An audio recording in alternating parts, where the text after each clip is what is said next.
Welcome to another episode of the Devil's Rest Book Club, where we dive into the details of Christopher Rocky's Sun Eater universe. I am your small, shambling homunculus, Cameron, and with me today, as always, my co-host and my cousin in the vats, the Palatine himself, Drew. Drew, how you doing this week? I'm doing great. And this week we're going to be covering chapters 20 through 22 of the first book of the series, Empire of Silence. Big couple of chapters, actually. Yeah, this is the beginning of a new arc, right? We had ended last episode talking about this is the end of arc 1. We're beginning a new arc as Hadrian descends onto this ship. Yes, it's big stuff. It feels like we've been in this kind of drip-fed territory, kind of far from the universe, and now it's like we're going to actually enter the story maybe at some point. So it's exciting. Presumably, we're leaving the planet forever, according to what narrator Hadrian said last time. According to Hadrian, yeah. So something big happens, and we're going to get into it. So I'm really excited. What happened near the end of last episode? How did we wrap up? So last episode, shitty older brother Hadrian had a fight with Crispin and beat the crap out of him. His mom came in and said, "What the F are you doing? Are you ruining my plans? No, this actually kind of works. I love you very much. You're my favorite kid. Go." And then he flew to Karch, which is this like settlement on the water, backwater, seedy town, where he met a Jadian smuggler that is taking him off planet. He had a moment with Kyra that he thought was going to be more than it was. They got no resolution, and he descends into the ship and tells us that this was the last time I ever was under that silvery sun of Delos. And so the chapter ends with him getting on the ship, and now we actually get to see what's on the inside. So Hadrian makes his way inside the Eurynasir. Again, the captain's name is Dimitri Arelos, I think it is. Dimitri Arello, something like that. The moment he steps on the ship, he's like, "Oh, I'm in a completely different world. It smells like grease and rust." And he's told us multiple times up to this point that his world is very sanitized, very clean. They've got servants for everything. And now he's in the muck, like with normal people or more normal people. Real stuff at this point. Yeah. And so we get an introduction to members of the crew, essentially. And the first one that we meet is a husky, feminine voice who is another Jadian woman named Juno, who is Dimitri's wife. And Dimitri calls her like a lady. And Hadrian's like, "Oh," and then immediately goes into like bow and "Oh, my lady," because he can't tell. Drip-fed world building. We find out that Jad is obsessed with eugenics, right? They're obsessed with beauty. Yeah. And so even people on the lower ends of society, from what it sounds like to Hadrian, look like upper members, right? Yeah. He's already, and again, we get the first thing that Hadrian sees somebody else. He doesn't see them as a human. He sees, where are they in my caste system, my internal caste system? Where do I rank them in terms of how I'm going to interact with them? Yeah. Well, it also speaks to the inverse of it, which is that his society lives where there isn't an emphasis on making sure that the people beneath them are beautiful or any of these things, right? It speaks to both the societies at once, where one has such a high value of beauty and appearance that it actually spreads across the social status a little bit more, while his just doesn't. There's just like a lot more lopsided appearance stuff. It's very clear in his world and his eyes. The fact that there's confusion is different for him because he can just spot and look and be like, "That's a patrician, that's a plebeian, that's a palatine." He can just see them. But unlike the palatine houses of the Imperium, the genetic markers, which he has mentioned, is sort of like a flag, right? His genetics is a flag for his house. That is less pronounced in Jad. He starts, being really polite. He says, "My lady." She laughs at him.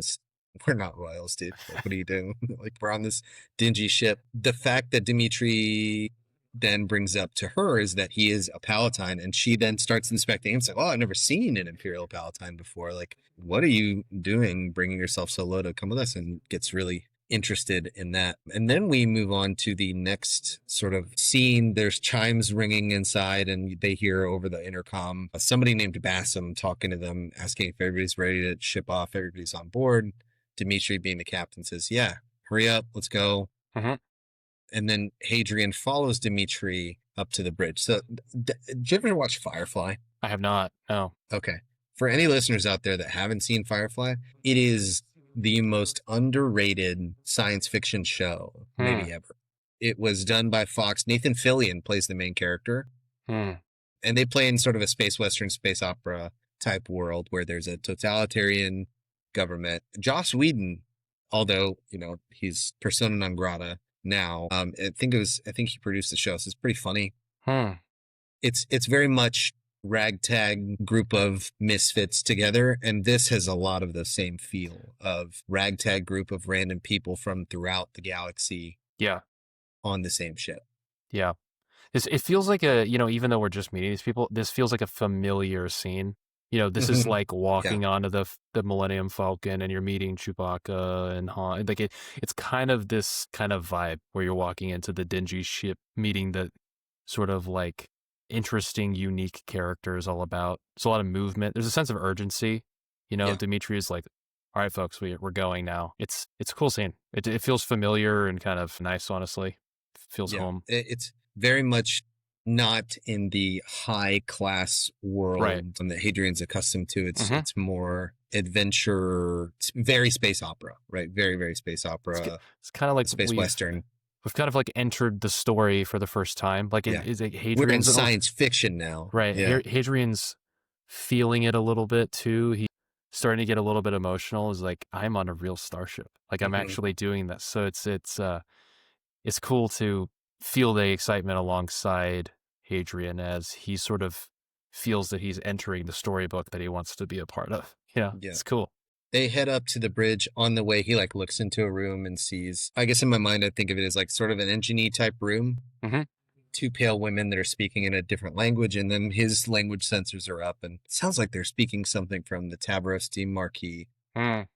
So he's kind of familiar with the language, but they keep moving up. He asks Dimitri how many are in the crew. Dimitri says 7. And so he's like, you can imagine, they start lifting off and he's just like looking at everything and he falls over the moment the ship starts moving. Doesn't have his sea legs yet, like the whole 9. And then he meets the most interesting character in the book so far. This little 4 foot tall, ash colored skin, shriveled face, gremlin looking person by the name of Saltus. Who is like a court jester. Have you seen Akira? I've seen it. It's been a while. Do you remember at the very beginning of the movie, there's this little white haired kid that like, he's the first creepy kid that you see in the movie. Okay. Where like this guy is trying to protect him. He's fled the institute or whatever, the secret society for psychic babies.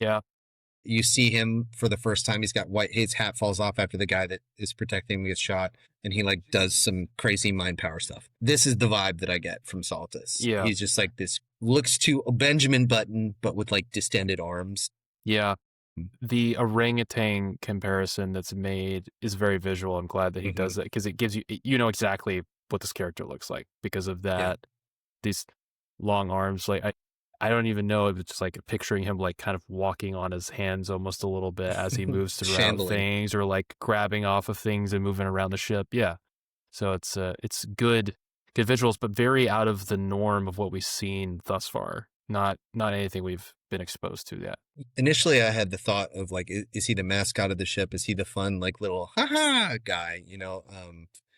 And kind of, but also he's like deplorable, right? At every step, he's just very rude. Like he asks if this is their passenger. Juno says yes. She calls him Hakif, which is the Jadian word for the untouchables. So we get some like drip-fed world building about Jadian society too. They look at homunculi as like, I don't know if you know the caste system that well in India, but untouchables are like the lowest level of the caste. Like, so this would be below plebeian for them, subhuman people. She sort of calls him that. And so this is very much not like a playful, happy character. Adrian's immediately like revolted by this guy. He's already expressed his prejudice towards homunculi, right? Like, and he sees, whether or not he has said that he doesn't see them as human or not, he is very much indicated in his interactions when they have come up before, like the herald that pronounced Alistair, that they are bred for a purpose, that they're subhuman. He's made that pretty clear in the way that he describes them. Pretty blatant hypocrisy for someone who purports to be this like moral kind of guy trying to do the right thing, he's got a blind spot clearly for this. A big one that gets pointed out immediately when this guy's like, "Oh, you didn't say he was like me," and Hadrian is just like, "How dare you?" Like appalled. Yep. But Saltus makes a good point. It's like, "Hey, we both came out the tanks, brother. You're my cousin." Starts calling him, my cousin from the tanks or whatever. He points out that similarity, and Hadrian cannot fathom the idea that they are in that way similar. Right. And, as we're thinking about this, it's a good point, because if you're sitting in Hadrian's position, you have to ask yourself the question, okay, well, what makes me different than Saltus, right? And is it just that Hadrian had some better genetic coding? Like that's what makes him better somehow? Like it's an interesting thing. Is it the fact that Saltus appears more disgusting or something because Hadrian had a different set of genetics? It's totally arbitrary, right? It's unfair, and I actually don't know what kind of frankly consistent moral standard you would create to justify a difference between them two morally. Frankly, I don't know, other than just what the intuitive snap judgment would be if you just looked at the two. Yeah, I think part of this, whether or not it's stated on the page directly, is a decrying of eugenics, right? Yeah. This is the sort of muddy and strange morality that you have to deal with when you entertain the idea of enhancing humanity beyond what we currently expect it to be. Hadrian in the novel so far has already wrestled with that at the end of the story. And is, I guess, still kind of wrestling at it when he mentions the fact that he believes that the plebeians are more human. And the fact that it's unnatural that he would have to have an intervention, like Palatine's like mating, like curdles the whole thing. That's why the college has to get involved. Like it screws up the process. And the fact that they're able to have true families, natural families, makes them more human. This stark contrast between Saltus and Hadrian is jarring in that the fact that Hadrian doesn't see them as the same thing, whereas that's so alien to us. That doesn't exist today in our world. We kind of can see where Saltus is coming from. It really begs the question of what should we consider as we move into a new technological age where technology, we've understood genes to be very different than we did 100 years ago. And I imagine 100 years from now, the technology is going to be very different. Where do we as humanity go? What makes us, at what point do we cease being human? Right. And what do we do about this fact that this disparity will begin to emerge in the event that you can genetically alter people? You immediately get this stratification where the most capable, most resource having the richest, person yeah, can become, super, not just have more resources, literally physiologically different. I do think there's something to be said about Rocchio's decision to make it the case that as we become less human, so to speak, that we actually lose this fundamental component of being able to generate life ourselves. There's some humanity that's attached that we've diverged from. Yeah. And that's evident in the family structure and all these things. It's a good way to demonstrate. I also appreciate that it's something that is within our character. In other works of art that make commentary on genetics, things like this, it's often, I think, the person who's outside the system or like kind of lower down and not modified that makes the critique. Hadrian himself is a participant in this because of the nature of his birth. And so he sort of embodies the unfairness in an interesting way where he even himself doesn't yet recognize all of the unfairness involved in it because he's a participant in it. So that's interesting. I'm glad that we'll have to see if Hadrian maintains his view or not, because it seems like it doesn't fit in with his values. Frankly, it seems like an inconsistency. He shifts at some point, we know, or he's at least started the shift at the end of his story. Yeah. So let's see how he gets there. Yeah. They basically, Hadrian almost punches Saltus. Dimitri tells him to shut up and sit down, strap himself in because they're going up. And then they finally make it to the bridge, and we get this picture of this canopy is made out of glass while they're on planet. We see the pilot, and his name is Bassam. He's bringing them up out of like into the atmosphere. Like they're beginning to, maybe they're just moving on the water. I can't remember, but they're moving and they're about to leave planet essentially. And they don't ask permission They just go. Dimitri's like, listen, we're just leaving. We're not going to do this, communicate back and forth and try to make the, we're just going and seeing if it works. So there's almost an underlying tension as the takeoff is happening. Is like, okay, is there going to be a problem in about 2 seconds as we lift off here? The glass dome gets closed in upon like a flower being collapsed in on itself. And because of that, Hadrian does not see the last time that, like with his eyes, I guess, he does not get to see Delos for the last moment as he leaves. And they go up. Hadrian starts feeling the G-forces as well. They go faster and faster. And I love this prose that Rockio has here, talking about the fact that like the feeling of G-forces and gravity is as if the planet Delos would not let Hadrian go. Like it's a symbol of like breaking free from his father's grip. And that breaking free, that symbol that we see immediately, is symbolized by the fact that they get off planet and then he's in 0G. So nothing is tethering him down anymore. So not only is it literally in 0G, but we have taken a step in the story of, like he said at the end of the last chapter, he could do anything now. His life can go in any direction as of this moment when he has left the atmosphere and he's off. Yeah, he doesn't even technically have to be a scholiast if he doesn't want to. He can decide to do what he wants at this point, you know. This is the first time he's free in his life. Right. Yeah. There's a little bit of back and forth. They get away scot-free. It turns out that, Liliana's given them some kind of codes to kind of get through this period. It isn't arbitrary that they make it out. There's a reason for it. Yeah, it's like the Empire codes and right. Return of the Jedi. Yeah. There is then a period where there's a little bit of a back and forth. Before that, actually, there's a moment where we have another Gibsonism. So that's worth mentioning. We have joy as a wind. It will pick you up only to smash you against the rocks again, which is fantastic. I like this sense of, almost in the same way that you can have expectations to fall from. It's almost this way where if you can get caught up in the joy of a thing, you can be thrust back down as things come back to normal. It's like, it's another good Gibson. We're going to infinitely get these Gibsonisms forever, And then beautifully, Rockio just does that in the scene too, when the suppression field kicks in and then he's not in 0G anymore. He feels sick and falls down, right? Yeah, yeah. So it messes with his inner ear, and that's Hadrian sort of being dashed against the rock. It's like, oh, now I'm going to puke. Yeah.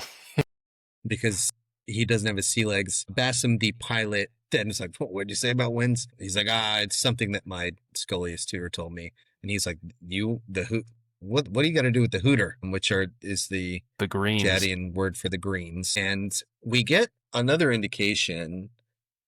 Dimitri basically says, that's what he's going to do. He's going to go join the hooter. And Bassam clearly is like, that's really weird. I mean, you could do anything. You're a Palatine or whatever. This is really, really strange that you would want to go join these freaks. Another indication outside of the Crispin lens, right? Outside of anybody in Crispin's orbit, that other people think Scholiasts are weird. So there's this deep-seated societal, and we don't really get an indication. Bassam sounds Jadian, at least in the audiobook, based on the way that it's written.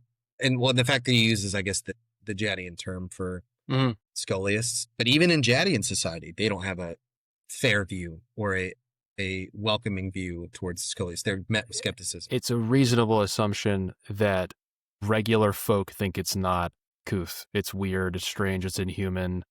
There's this line about like, you want to get your brain scooped out, become some prick of a person. Like you want to not feel things, and like you want to be this emotionless robot thing. So it's just this continued thing of, exactly what Crispin said. It's now, like you're saying, becoming clear that it's not a solitary Crispin being silly thing. It is a broader opinion. Frankly, probably a little bit my opinion, actually, is not superhumans. Makes sense. There's this thing where he's, like, listen, I don't like this, boss. This is giving me bad vibes. And Dimitri's like, cool, it gives you bad vibes, but we got some money to make, so we're going to do it. So you're going to I've got a bad feeling about this, right? Right, exactly.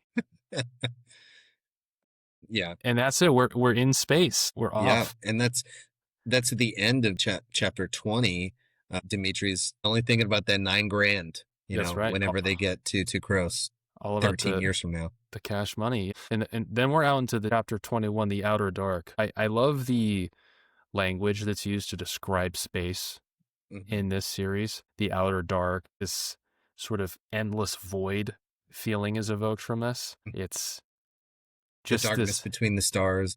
right? Yeah, it's just a good way to evoke the kind of feeling that Rocky is trying to evoke from space. You know, there's this adventure feeling that Hadrian has towards space, but the series is almost kind of not in the same tone with that. You know, we get the sense like, oh, we're out here in the dark now, bro. Yeah. This is about to get real. So It's going to take us years to get where we're going. right. This is not a school field trip. This is No. serious, dangerous, Correct. and very, very large. We've mentioned it before, but this is the first indication that we're seeing as we've left the planet for the first time. Mm-hmm. The galaxy is getting bigger. For us, our lens is getting further back, and we are actually moving fast periods of time and space. And so as part of that, the way that people are able to spacefarer, the way humanity is able to spacefarer is in the form of these cryonic fugue creches. Now, it's according to the lexicon, a storage pod for transporting people on these long interstellar journeys. The name creche comes from the Latin for crib or cradle, but it also, in some indications, denotes the nativity, right? The nativity scene from Christianity, which is, for those who are less familiar, Jesus in the manger is the image. Creche is the term that's used for the manger in Latin. So we get another hint at Rocchio's Latin classes in high school. But Hadrian is in the medica, like in the medical wing of the ship as he is about to enter fugue. Immediately as he's looking on these pods, he is brought back to that fever dream in the mausoleum with the death of his grandmother and the canoptic jars. Like this whole scene sort of gives him that sort of eerie feeling. And I love the fact that Rocchio is bringing the life, nativity being life, the birth of a savior, that kind of thing. And then immediately contrasting it with the death of a family member, the death imagery that we had gotten from that fever dream and from that memory as well. Fugue like gives us this death vibe in this scene. Yeah. Yeah. It's kind of haunting, actually. It's terrifying to think about. Yeah. Hadrian then asks about, okay, what's the plan? Mm-hmm. Dimitri says, well, like I mentioned, we're not making just one stop. It's not a direct flight to Teukros. It's going to take us 5 years to get to Obatala. Then we've got 2 more to Siena, and then we'll go to Teukros. Obatala, Rocchio names these planets after, I'm seeing a theme. I'm trying to find out if it's just like what the method to the madness is. But he names them after like different mythological figures from different religions. So Obatala, the planet, is named after the Yoruba, which is a tribe in Africa, creator deity, which symbolizes purity, wisdom, and peace. We already had Kaishen, which is like a mythological figure or a deity of wealth. But then we also get the planet Siena, which is presumably named after an ancient Roman town that was founded by Romulus, who Rome is named after his nephews. Whenever Romulus killed Remus or whatever. Hadrian also won't notice the journey because when he goes down, he's not going to get back up until the end of the journey. And they mention the fact that like these creches are good. You don't have to worry about anything. We got them off an old Imperial Legion ship, so they're top quality. And the line that's really kind of disturbing is the one that you've quoted here. I quoted this one as well, which is you could be sleeping 1,000 years in one of these creches and never gray a hair. Like so alien. You could be asleep for endless stretches of time and not know until you've pulled out of it. Really quite a lot of trust placed in, frankly, the world around you to go under. I mean, you're essentially dead until someone decides that you're no longer dead. It's pretty scary. You mentioned some unease previously in like the last episode. At this point in the story, how uneasy were you feeling for Hadrian? Especially as the scene progresses, something feels wrong. We've got this unease that starts with Dimitri being like, listen, it's not a straightaway journey. I got to make some cash with some price gouging over here because of the war. And you're like, hold up a second, dude. Like, I don't know about that. And then you get in here and it's sort of walking through the details about this thing. And you've got, you see people in fugue. Yeah, two farmers that have been in fugue for 21 years that won't get off for another 7, right? So they'll have been in fugue for 28 years to get to where they're going. Essentially, as long as barely I've been alive longer than that, barely. For as long as those people have just been asleep. It's a really, like, frankly, vulnerable position to be in. And you're putting yourself in that vulnerable position with people you don't know that are kind of just like motivated by money. So it just feels like, it just feels it's vulnerable. So it's just kind of scary amidst all of the signals we're being sent that we've got this situation we're about to be put in. But that's what's about to happen. Yeah. As he looks upon those farmers that have been on board for 21 years, he mentions the fact that they looked dead, and in a sense they were. Yeah. So this fugue is a pausing, but it's also not life or death. It is in between. It's a purgatory. That's the best word limbo. For it. That's the best limbo. Word. Yeah. And then, of course, Hadrian gets afraid, but then he tries to kick in his Scholiast tools. He's trying to be a good Scholiast as he ventures onto Teukros. He tries to steel himself. Yeah. Fear is death to reason, and reason death to fear. Fear is the mind killer. Yeah. Phrasing, and then he's ready to go in. Yeah. I also think it's worth mentioning, he gives us the imperial calendar date that he expects he will emerge at, which is the imperial calendar of 16,149. So when you next breathe air, it will be at this point in time. So it gives us a sense of, like, not just the fact that he's going to be under a long time, that there's some, like, broad calendar that tracks overall time that may be different based on, like, local time or something like that. There's some central clock that continues to tick while other clocks are different. Presumably the one that the emperor lives on. Right. Yeah.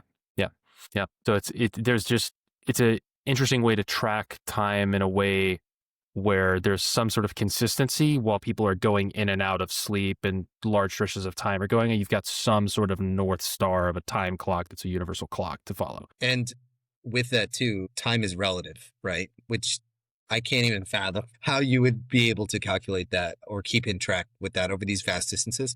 But the fact that he's going to be out for 13 years and this star date is moving, this imperial standard calendar date is moving, also tells us there's a lot of space in between where he is currently and where he was wanting to end up. Yeah. Yep. This mustachioed, tattooed doctor comes in to prep this casket or fugue crash. So we get a description of him, and we get he tells Hadrian to get undressed, and has a Tavrosi accent is what he says. So we've already had 2 mentions of the Tavros Demarchy in this episode. So maybe he has some relation to the 2 pale people that were talking below on the ship, but he mentions this name again. We got this name before in chapter 6 when talking about maybe we were barbarians, but we get the name Valka, and he mentions Valka had such tattoos. So we don't know who Valka is, but we know that Valka thinks of Colosso as barbaric, and we know that Valka had tattoos like this Tavrosi doctor. So it just makes you wonder, okay, this person must really be important for him to randomly be pulling this person into references from seemingly unrelated things. Yeah.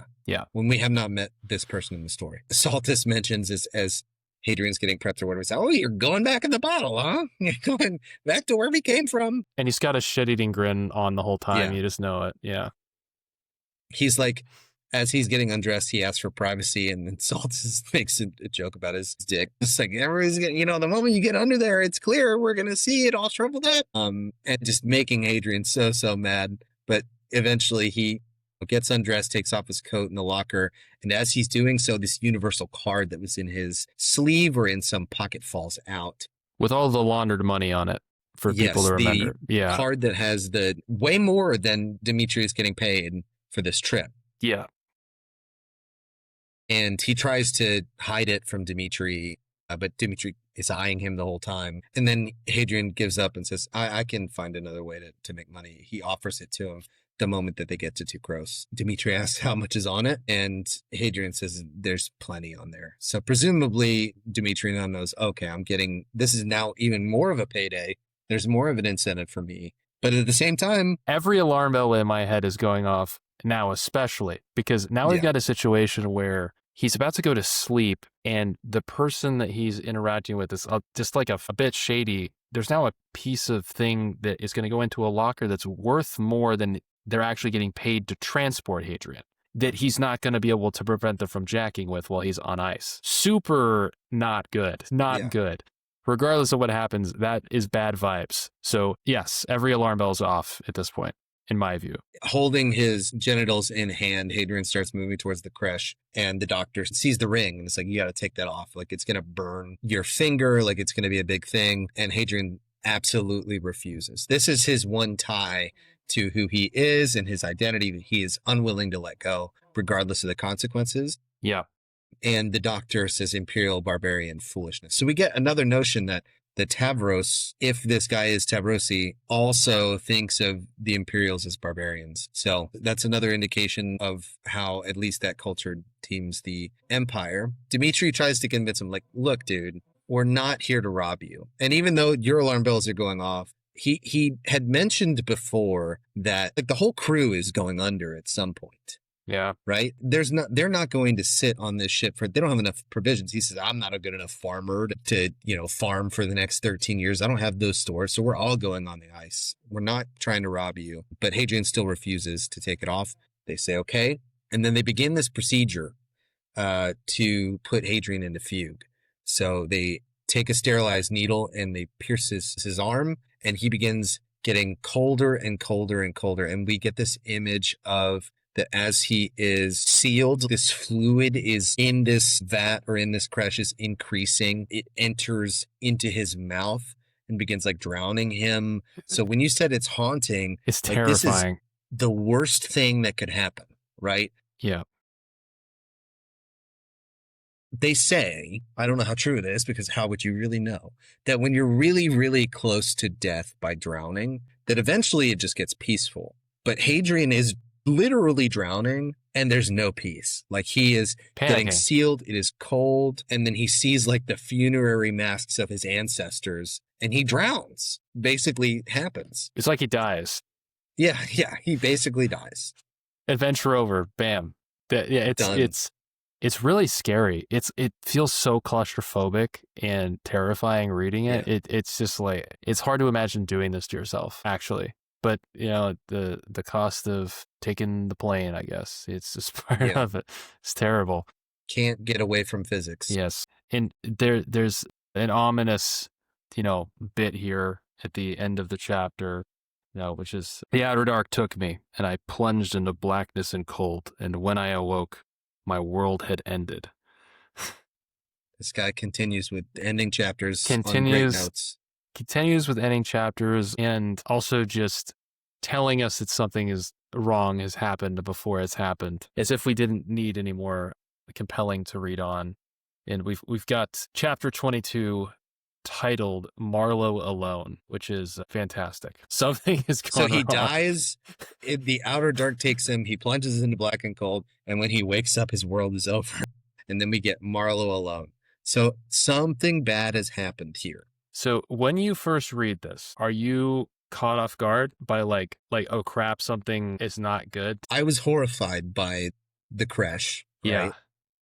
This experience is harrowing the first time he experiences it, and it's very, very off-putting for the reader. Yeah. And then going from my world had ended to Marlowe Alone, you're just totally left in the lurch of like, what happened? Like, without saying it I felt so gross and uneasy and like, something has gone terribly, terribly wrong. Yeah. And then the first line, the first thing I noticed was the stink. You're like, ugh. Oh no, it's not good. It's something bad has happened, and we'll kind of get into the details of that. But when I first kind of noticed this, I was pumped because not only have we got into a ship and left home, we've got something really big that's happened. All of a sudden, so we are going to get cast into the deep end, which is just, this is what we were promised when we were leaving, and it's going to happen. So he wakes to that stink of rotting fish and raw sewage. Immediately he could feel the world around him is totally different. That he went from cold and dark to humid, hot, smelly. We already know, based on what we knew from Teukros, in the description from Gibson that he is not on Teukros, because Teukros is a dry desert planet in which the water cycle could never happen. But the first thing that Hadrian feels is this humidity, this blanket of, I'm from Houston, so yeah, I know that the hot, humid, smelly, I understand. Yeah. I think the first paragraph is worth reading. It goes, the first thing I noticed was the stink. Wherever I was, the stench of rotting fish and raw sewage was overpowering. Then it was the heat, damp and oppressive, clinging to me like a wet canvas, and light. There was light, a universe of it, almost as bright as the light of Gododin's sun. Perhaps it was that light, cast backwards across time to blind me in my childhood, to turn me back. I could not see. What does that mean? What the F does that mean? Dude, I love the imagery of light. Like, light is this is going to be a weird comparison. Okay. But have you seen Midsommar? No. Okay. You're a horror guy. All you horror fans out there that like horror films, Midsommar is one of the most unsettling movies I've ever seen. And it's one of the best horror films I've ever seen. The reason that it is so horrific is that you see these things happen in broad daylight, multicolored, like light used in that film is unsettling, ominous, not darkness, but it feels oppressive in a weird way. Yeah. The imagery that we've gotten of light so far in the story is the same thing on the page to me. It feels like light is this oppressive.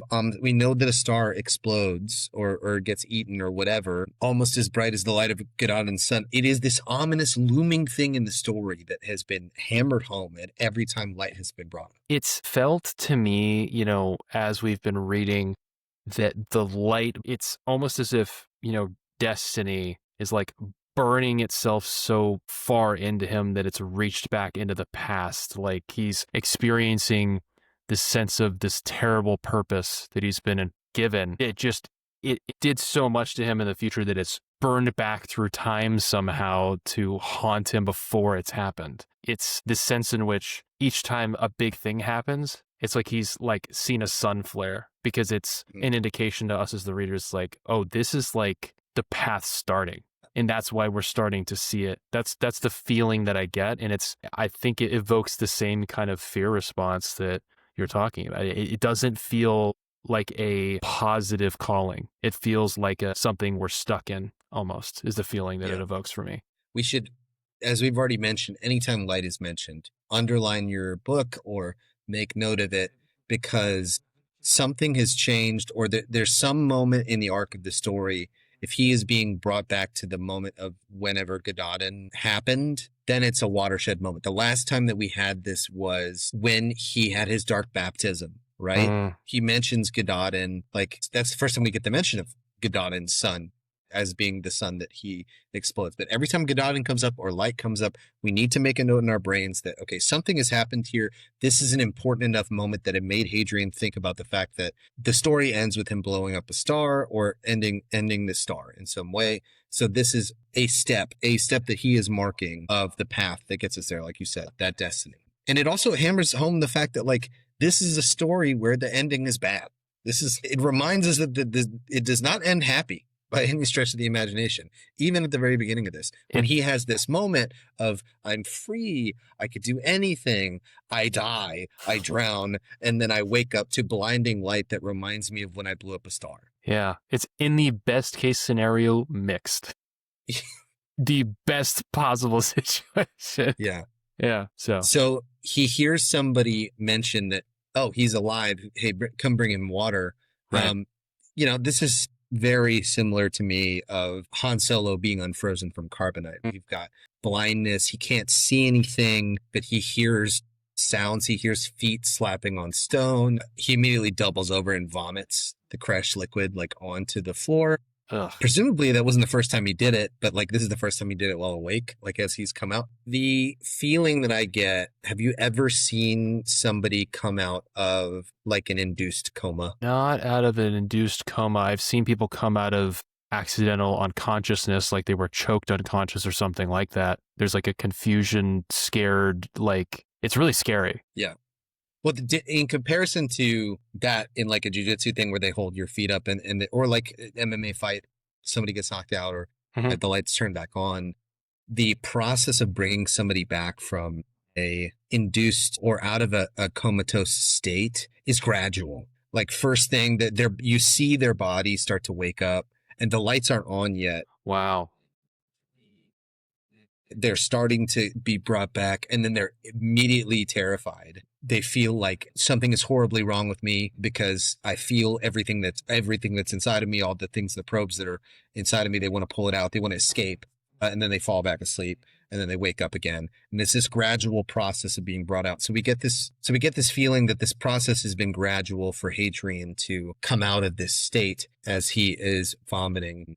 There's a sense of the feeling that I always see is there's just like this sense of like intense disorientation that is like really terrifying when people are coming back to consciousness. It's deep and it's got to be amplified if the setting has changed. You know, I've seen people, you know, this is so bad, but there used to be this ridiculous game that people would do where they would intentionally push the air out of people's lungs to make them pass out in high school. And I saw some kids do this. It's so unsafe. Don't do this. It's not good.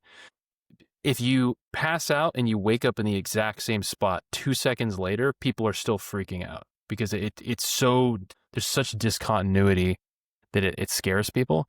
I can't imagine like going to sleep in a ship and waking up in God knows where, not being able to see, like just the fear that you would be feeling, almost as if you're waking up or you're having like sleep paralysis, like where there's just like instant panic feeling.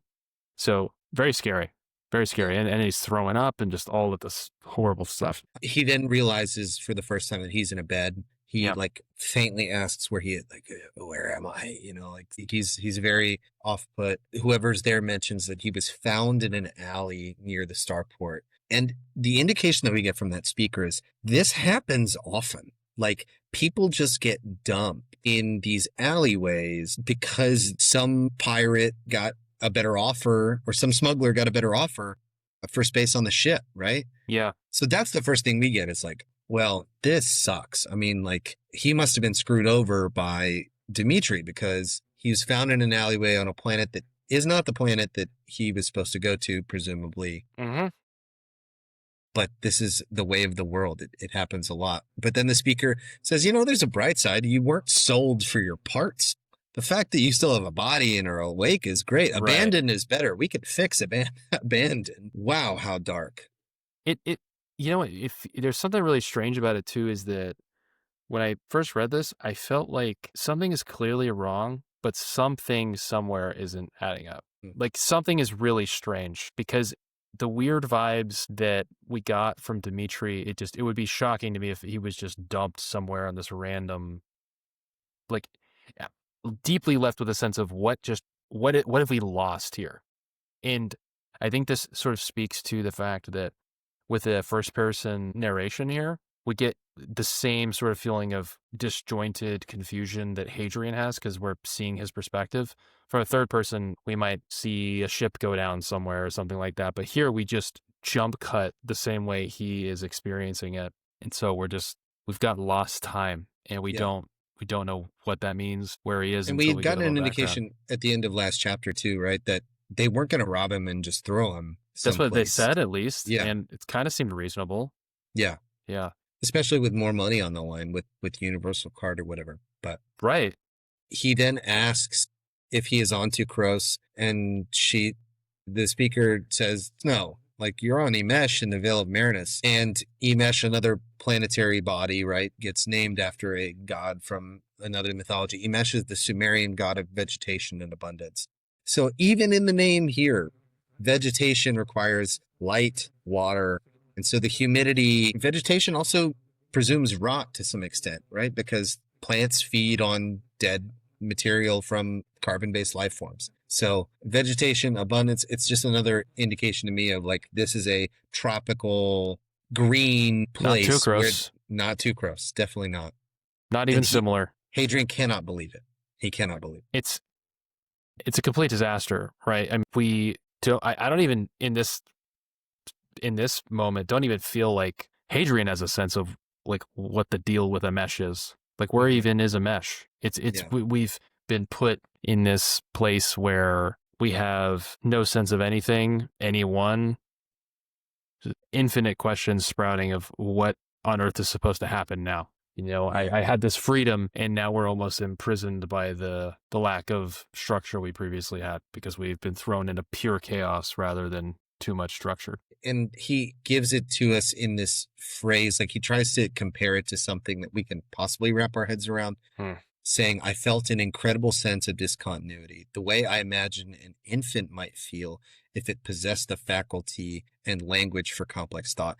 So like, we get this image and it's very well done by Rocchio, that he is sort of birthed out of this placenta into a world that he has no idea about, right? Yeah. His world is completely changed. There is a rebirth aspect to this. The creche imagery, right, is birth. Like we have been brought into new life. But in this case, it's an ominous new life because he cannot remember where he is. It's a completely new place. The reason that our brains don't remember birth is because it's traumatic to some extent, right? The movement from being, every need is taken care of, we're in a warm place, like everything's good, all our needs are met, to being thrust out into a world that we have no connection to, is very similar to what Hadrian is experiencing here. Yeah. It's, I didn't even really, my brain didn't grasp onto the infant language, but it's a really good indication of, Hadrian has sort of died and been reborn here, and in a not straightforward way that has somehow set him on path towards Gododin, apparently. Yeah. If the opening line is any indication. And we have this interesting thing happen here where we are seeing Gibson's face and his lips are moving, but he can't hear him. So there's some strange thing happening with Gibson all of a sudden. And you had mentioned a few chapters back this sort of like Obi-Wan-ish connection to Gibson. This is kind of what we're talking about here, where there's this like weird kind of master gone but master still here kind of vibe that we're seeing here that is interesting. Although we don't really hear anything from Gibson, we're just seeing him at this point. Yeah, and Gibson, to Hadrian's point, is the only clear thing that he can see in his vision. Every part of his vision is blurred except for this image of Gibson who's mouthing something to him that he can't understand. It gave me that feeling of Obi-Wan and Luke when Luke is on Hoth and he's like just escaped the den. Yeah. And you see the image, Luke, you must go to Dagobah. He doesn't hear anything, Hadrian, in this moment, but I got that image. Dude, you've got a good Obi-Wan impression. What the heck? That came out of nowhere. Oh, yeah. I've worked on it many years. Wow. Okay. That's a name I haven't heard in a long time. Kill me. That's crazy. It's not bad. You're going to just drop that on me out of nowhere. That's awesome. And then the image of Gibson has disappeared completely. Yeah. But he does start regaining his eyesight. He asks where he more specifically is, not just a planet. Right. And he finds out that he is in a clinic for stranded people. The indication that we get from the imagery is that this is happening more and more as the war is going on. Yeah. This wart-covered lady is the one who's taking care of him in this weird bed. She mentions that Hadrian is lucky, and she asks his name, and he gives it to her. And she says that's a proper fancy name for somebody found naked in the gutter. But we get this. She's trying to probe the idea of like, okay, is he worth money? That's a fancy name.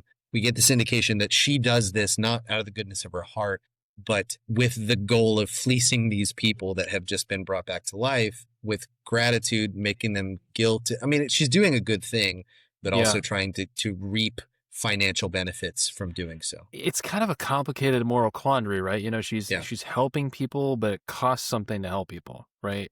So there's a sense in which, she should be compensated for the help. I mean, she's saving people, but also I don't know, if you're in this situation, I mean, you're kind of getting thrown into the gutter and you're naked, right? You've got nothing. And then how are you even supposed to make it even?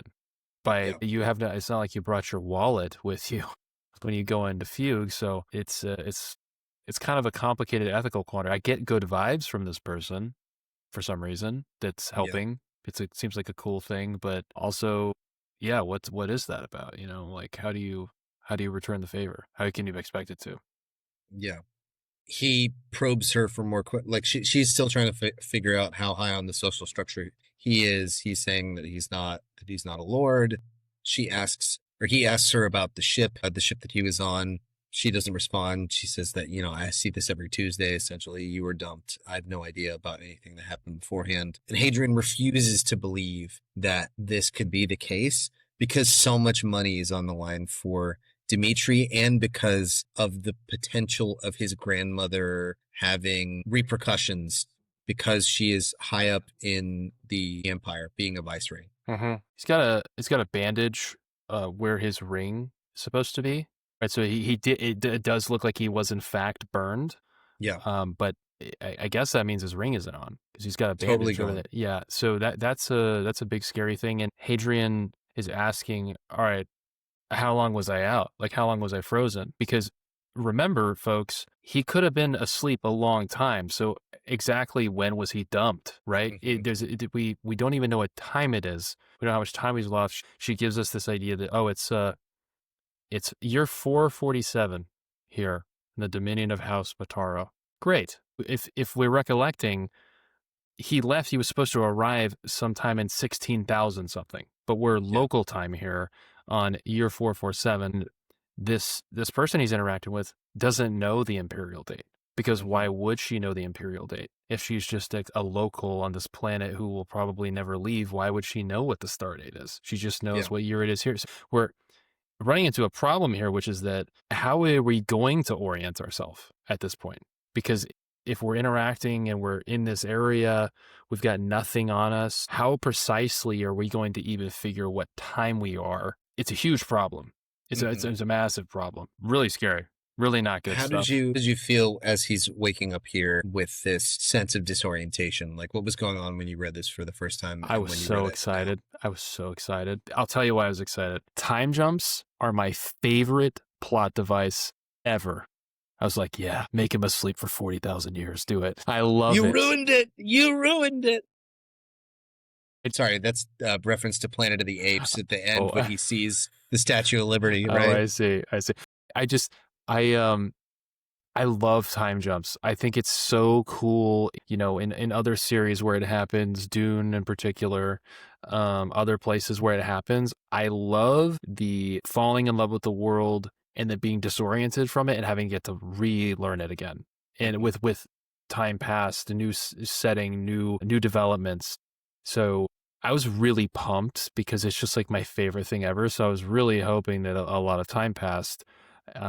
There's a sense of disorientation and a little bit of like fun that comes with the question mark here of that we have this character we've been introduced to. He's got this family stuff going on. It feels like we've been ripped away from really everything at the start of our story. We're given all this development about his relationship with his brother and his dad and his mom and stuff. And now it feels like a huge reset button. We got childhood and now childhood is gone, ceases to exist. We just need to know how much it doesn't exist at this point. Like how much time is gone? What are we talking about? Are we talking about a couple years into the journey? What happened? Did the Cielson attack? Did he get dumped for financial reasons? It's great. So I was excited. Not very fair to Hadrian. To that point that you make, though, this is very much a analogy for leaving adolescence into adulthood. Yeah. Right? That's the theme here of like kids leaving home for the first time are then thrust into a world where they have to figure everything out for themselves. Yeah. And even more so for him, he doesn't have that connection that he can call up and be like, how do I do this, Dad? Or Mom, how do I figure this out? Him being alone is even amplifying that feeling of the movement from adolescence into adulthood and having to figure out his way in the world. And in this case, figuring out a way in the world that he knows nothing about and has no connection to. So he tries to find his ring and the rest of his stuff. She's like, you didn't have anything on you and you've got bigger fish to fry, my dude. Chill out. Be in bed. You need to rest. So, and the fact that she mentions that he's in the Vale of Marinus, he realizes like he is truly, truly far from where he was on Delos. We get this indication based on what is in here in this chapter about the Vale of Marinus being part of the area that is the first where they encounter the Cielson. So this is we've moved from very far away from the War of the Cielson to where they, like in the galactic area that they have attacked and where they were first encountered as a spacefaring species. If we go back to chapter 2, The fact that Kaishin is so off-putting and offsetting for a lot of people is that's further in towards the galactic core than where we are now. So now we're on the ass end of the galaxy where the Cielsen were first encountered. Hadrian is really, really thrown for a loop at the fact that like this is nowhere near where I was expected Also, to be. No longer distant thunder, so to speak, to reference. Yes. We are kind of in the middle of territory where we're kind of more in the thick of it these days. Nowhere near where we were intending. And it just sort of gives a sense for the true distance because of how casual we were like, oh, that's so far away earlier. Now we're kind of like in the middle of it all of a sudden. And going back to what happens earlier in the chapter, the fact that these people are getting stranded and it's happening more because of the war, probably because we're very close to the war. Like this is in the realm of where the war could potentially be taking place, or not that far geographically speaking, or in the vast realms of the galaxy. Right. We're way, way closer. So not only does he not know the year, not only is he on the other end of the galaxy, he is lost, alone, with no money. And what else can he not find in his effects? The letter from Gibson. So now he can't even go and be a Scholiast. Even if he were to find an Athenaeum wherever he is here, he can't be a Scholiast anymore because he doesn't have that letter of introduction. I felt this moment so much when I read it the first time. I felt it on the second time, is that we got away, but at this moment it's like, oh, it's literally impossible now. Yeah. Like how there's like no universe where he can become what he wanted to be now, because he just lost his only path to it. It's not as if he just fixed the food, water, shelter situation, he could just go to Teukros all of a sudden. He can't even do that at the moment. So this is really like the death of his dream, it feels like. We just went through all this, sacrificed everything, Gibson himself, for us to be ripped out of it through no fault of his own, frankly. And going back to that theme of stepping out of adolescence into adulthood, that's very often what happens when you move from being an adolescent to being an adult, is the childhood and childlike dream that you had and were looking forward to, oftentimes in many people's lives, gets killed. You don't get to be what you wanted to be when you were a kid most of the time. He wonders in this moment if this is all just a bad dream, and narrator Hadrian says, well, unfortunately, I never woke up. Yeah.